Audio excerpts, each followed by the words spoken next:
નમસ્કાર દર્શક મિત્રો, હું નીતિન પટેલ. તમે જોઈ રહ્યા છો મારું મહેણા ન્યૂઝ. હવે જોઈએ આજના સમાચાર. મહેસાણા જિલ્લાના સતલાસણા તાલુકાના રંગપુર ગઢ ગામના એક 28 વર્ષીય યુવાનનું કેશરપુરા ડભોડા પાસે સર્જાયેલા ગંભીર અકસ્માતમાં કમકમાટી ભર્યું મોત નીપજ્યું છે. ખેરાલુ ખાતે ફાઇનાન્સમાં નોકરી કરતા વિક્રમજી ઠાકોર પોતાની ફરજ પૂરી કરી મોટરસાયકલ પર ઘરે પરત ફરી રહ્યા હતા ત્યારે કોઈ અજાણ્યા વાહન ચાલકે તેમને જોરદાર ટક્કર મારી હતી. આ અકસ્માતે યુવાનના માથાભાગે ગંભીર ઇજાઓ થતા તેમનું ઘટના સ્થળે જ પાણપ્રંખરું ઉડી ગયું હતું. બનાવને પગલે ખેરાલુ પોલીસે અજાણ્યા વાહન ચાલક વિરુદ્ધ ગુનો નોંધી કાયદેસરની કાર્યવાહી હાથ ધરી છે. વિસનગર એસટી ડેપોમાં મુસાફરોની સુરક્ષા અને વ્યવસ્થાને વધુ સુદૃઢ બનાવવા માટે એસટી વિભાગ દ્વારા મહત્વનો નિર્ણય લેવામાં આવ્યો છે. ડેપો પરિસરમાં આવેલા વર્કશોપ અને બસ સ્ટેન્ડને અલગ કરવા માટે અંદાજે ₹20 લાખના ખર્ચે 300 ફૂટ લાંબી દિવાલ બનાવવાની કામગીરી શરૂ કરી દેવામાં આવી છે. અગાઉ નવીનીકરણ દરમિયાન ઊભી થયેલી વ્યવહારુ મુશ્કેલીઓ અને સુરક્ષાની જરૂરિયાતને ધ્યાને રાખી આ દિવાલનું નિર્માણ કરવામાં આવી રહ્યું છે, જેના માટે હાલ ખોદકામની કામગીરી પૂર્ણ કરી દેવામાં આવી છે અને આ વ્યવસ્થાથી બસોની અવરજવર અને ડેપોના સંચાલનમાં વધુ સ્પષ્ટતા આવશે. બનાસકાંઠાના પાલનપુરમાં હની ટ્રેપના વધતા કિસ્સાઓએ શહેરમાં ચિંતા જગાવી છે, જ્યાં તાજેતરમાં એક આદેડ કોન્ટ્રાક્ટરને સોશિયલ એન્જિનિયરિંગ દ્વારા ફસાવી લાખો રૂપિયા પડાવ્યાની ઘટના પ્રકાશમાં આવી છે. દવા અંગે ચર્ચા કરવાને બહાને ચંડીસરની એક ઓફિસમાં બોલાવી એક મહિલાની મદદથી અશ્લીલ વર્તન કરાવીને ટોળકીએ કોન્ટ્રાક્ટરને ધમકાવી ₹5 લાખની ખંડણી વસૂલી હતી. આ મામલે પાલનપુર તાલુકા પોલીસે ગુનો નોંધી મુખ્ય 2 આરોપીઓની ધરપકડ કરી છે. ઉલ્લેખનીય છે કે પાલનપુરમાં છેલ્લા 3 દિવસમાં હની ટ્રેપની આ બીજી ફરિયાદ નોંધાતા ગુનાખોરીના ગ્રાફમાં ઉછાળો જોવા મળ્યો છે.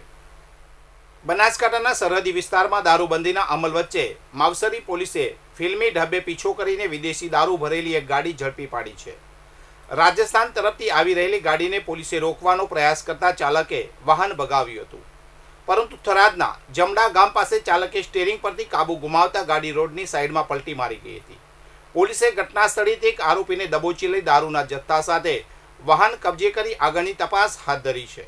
યાત્રાધામ અંબાજી નજીક આવેલા જોખમી ઘાટી વિસ્તારમાં આજે વહેલી સવારે એક ટ્રક અને જીપ વચ્ચે અકસ્માત સર્જાતા અફરાતફરી મચી ગઈ હતી. આબુ રોડ માર્ગ પર સરહદી સાપરી પાસે બનેલી આ ઘટનામાં જીપમાં સવાર અંદાજે 7 થી 8 લોકોને સામાન્ય ઈજાઓ પહોંચી હતી, જેમને તાત્કાલિક 108 એમ્બ્યુલન્સ મારફતે સારવાર અર્થે ખસેડવામાં આવ્યા હતા. અકસ્માત બાદ ટ્રક જાહેર માર્ગ પર ઊંધો વળી જતા ટ્રાફિક જામના દ્રશ્યો સર્જાયા હતા. સદનસીબે આ દુર્ઘટનામાં કોઈ મોટી જાનહાનિ થઈ નથી, પરંતુ વારંવાર બનતી આવી ઘટનાઓને પગલે ઘાટી વિસ્તારમાં વાહન ચાલકોની સુરક્ષા સામે સવાલો ઊભા થયા છે. મહેસાણા જિલ્લાના કડી તાલુકાના કલ્યાણપુરા ગામની સીમમાં શોર્ટ સર્કિટને કારણે લાગેલી આગે એક ખેડૂતને આખી સિઝનની મહેનત પર પાણી ફેરવી દીધું છે. ગામની સીમમાં બંધ હાલતમાં આવેલી એક ઓઇલ મિલ પાસેથી પસાર થતી વીજ લાઇનમાં અચાનક સ્પાર્ક થતા તણખા ખેતરની વાડમાં પડ્યા હતા, જેને કારણે આગે વિકરાળ સ્વરૂપ ધારણ કર્યું હતું. પવનના જોરે આગ ખેતરમાં પ્રસરી હતી. ત્યાં વાવેલો ઉનાળુ ડાંગરનો ઊભો પાક ગણતરીની મિનિટોમાં જ ભસ્મભીત થઈ ગયો હતો. કડી ફાયર વિભાગે ઘટના સ્થળે પહોંચી આગ પર કાબુ મેળવ્યો હતો, પરંતુ તે પહેલા ખેડૂતને મોટું આર્થિક નુકસાન વેઠવાનો વારો આવ્યો છે. United National Resident Coordinator Stefan સ્પિનરે પાટણ જિલ્લાની મુલાકાત લઈ શહેરના વિશ્વ પ્રસિદ્ધ ઐતિહાસિક અને સાંસ્કૃતિક વારસાને નજીકથી નિહાળ્યો હતો.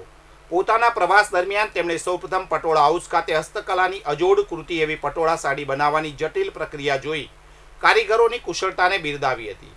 ત્યારબાદ યુનેસ્કો વર્લ્ડ હેરિટેજ સાઇટ રાણીની વાવની મુલાકાત લઈ ત્યાંની શિલ્પકલા અને સ્થાપત્યઓ મંત્રમુગ્ધ થયા હતા. તેમણે રાણીની વાવ ખાતે યોજાયેલા સ્પેશિયલ લાઇટ એન્ડ સાઉન્ડ શોનો આનંદ માણી પાટણના વારસાના જતન માટે થઈ રહેલા પ્રયાસોની મુક્ત કંઠે પ્રશંસા કરી હતી.